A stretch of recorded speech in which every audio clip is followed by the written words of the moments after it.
আমরা ক্রিয়েট করছি যে সাধারণ মুসলমান, কিন্তু কোরআন হাদিস যদি আপনি পড়েন কোথাও সাধারণ মুসলমান বলে পাবেন না। উল্টা আল্লাহ নবী সাল্লাল্লাহু আলাইহি ওয়াসাল্লাম বলছে যে দরিদ্র মুসলমান আছে, দরিদ্র মুসলমান আছে, ধনী মুসলমান আছে, দানশীল মুসলমান আছে, কৃপণ মুসলমান আছে। হ্যাঁ, সাধারণ মুসলমান ইসলামে আছে বলে আমার জানা নাই।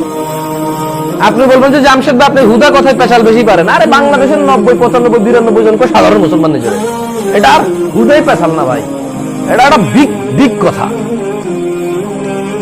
যে দেশের 95 জন মানুষ মুসলমান মনে করে যে আমি সাধারণ তাই কোরআন পড়া লাগবে না, আমি সাধারণ তাই দাড়ি রাখা লাগবে না, আমি সাধারণ তাই টাকনুর উপরে প্যান্ট পরা লাগবে না, ও সাধারণ মুসলমান। এটা একটা দারুণ ক্যাটাগরি না? যেমন গরিব হজ ফরজ নাই, সাধারণ মুসলমান দাড়ি সুন্নত না। যেমন গরিব যাকাত ফরজ নাই, সাধারণ মুসলমান কোরআন হাদিস পড়া লাগবে না। দারুণ ক্যাটাগরি না? হ্যাঁ, কি সুবিধা এই ক্যাটাগরিতে। তো আমি দেখলাম যে আল্লাহ তাআলা কোরআন কারীমে বলছে যে পড়ো, কেউ পড়তে চাই না, আমরা সবাই স্বীকৃতি দিয়ে বাস্তবায়ন করতে চাই, অথবা প্রত্যাখ্যান করে ধুয়ে মুছে পরিষ্কার করে দিতে চাই, কেউ পড়তে রাজি।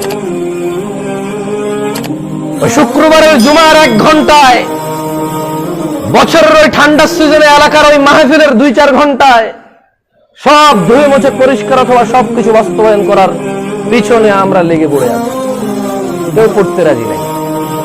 অথচ তিনি সুবহানাহু ওয়া তাআলা বলছেন ফা'লাম আন্নাহু লা ইলাহা ইল্লাল্লাহ,